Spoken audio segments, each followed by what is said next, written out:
everyone. Hello and welcome into today's video. Before we get to the topic of the day regarding the Minnesota Vikings, quick shout out to the Minnesota Wild, who will be playing Game 6 at home tonight against the Vegas Golden Knights.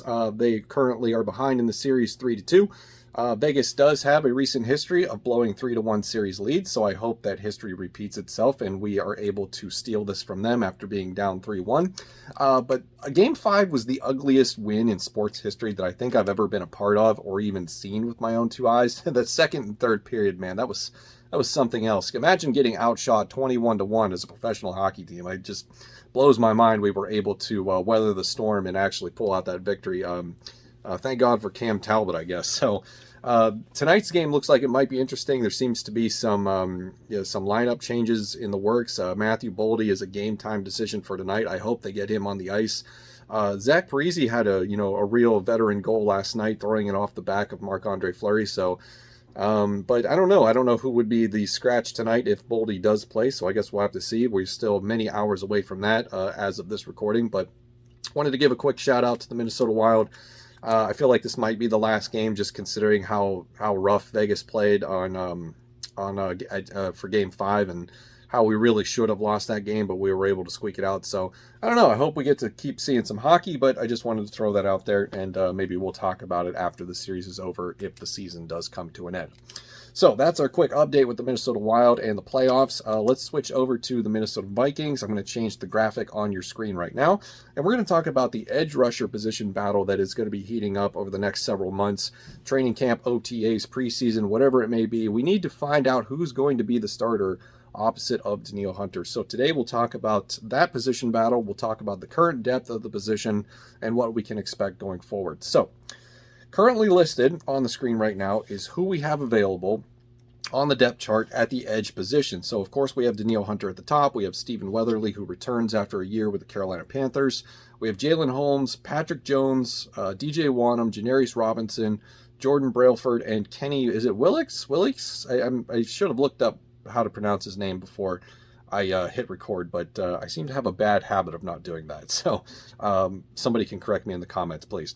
So let's start at the top and let's go over. I just wanted to sort of focus on what these players were able to accomplish last year and sort of use that as a point of departure as we look ahead to the position battle itself and what we can expect in 2021. So we're going to start at the top, of course, with Danielle Hunter, who is returning from injury last year, so we have nothing to go on from last year. He has no stats, did not play in the 2020 season.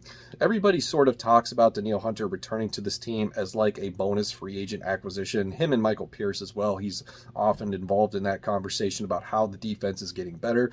Well, of course you're going to get a better defense when you have a guy like Danielle Hunter return to the team, who's one of the best edge rushers in the league. And I think that goes without saying. I think most people are aware of that now.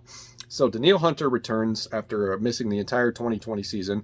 Stephen Weatherly comes back from the Carolina Panthers. He got a shot to be a full-time starter. Did not exactly pan out. He appeared in 9 games, started all 9 of those. 17 tackles, 1 tackle for loss, 3 quarterback hits.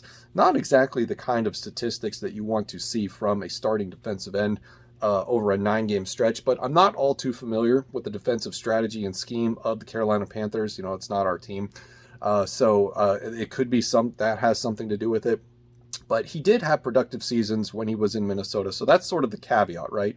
The 2 seasons prior to him leaving in free agency for Carolina, he had some productive seasons as a rotational piece on this defensive line. And I think the coaching staff is very happy to get him back. And he himself was very excited to be reunited with the coaching staff because I think he believes that they're going to be able to get the most out of him as opposed to whatever was going on with the Carolina Panthers. So he had a couple of 3-sack seasons, no sacks last year. So I think we should look for him to improve. And I think he's one of the odds-on favorite to begin the season as the starter opposite of Danielle Hunter. Moving on, we have Jalen Holmes, who played in 14 games last year. He started 9 for the Vikings, 36 tackles, 2 tackles for loss, 2 quarterback hits. There's going to be a statistic that I will mention at the end, so sort of try to pay attention to the statistic that you're not specifically hearing. Next on the list, we have DJ Wanham. 14 games appeared in last year, only started 2 of them, 24 tackles, 5 tackles for loss, 9 quarterback hits. So in the same amount of games as Jalen Holmes, statistically, DJ Wanham was pretty damn good. Moving on, we have the two rookies, Patrick Jones II and Janarius Robinson from Florida State. Patrick Jones, of course, from Pitt. I'm not going to include their statistics from their last seasons of college football because this is all about focusing on what they were able to accomplish, or what this positional group was able to accomplish at the NFL level last year. So their statistics will not be included. They are denoted as rookies with the asterisk next to their name to visually signal that.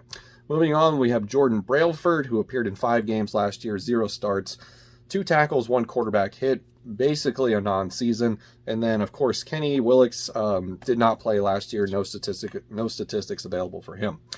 DJ Wanham, and I point him out for a very significant reason, because out of this list of players, of course, you have the 2 rookies, who I'm not counting their college statistics, Danielle Hunter, who did not play last year, and then a couple of guys lower on the depth chart who were really just sort of thrown to the wolves, and then Kenny, who did not play at all.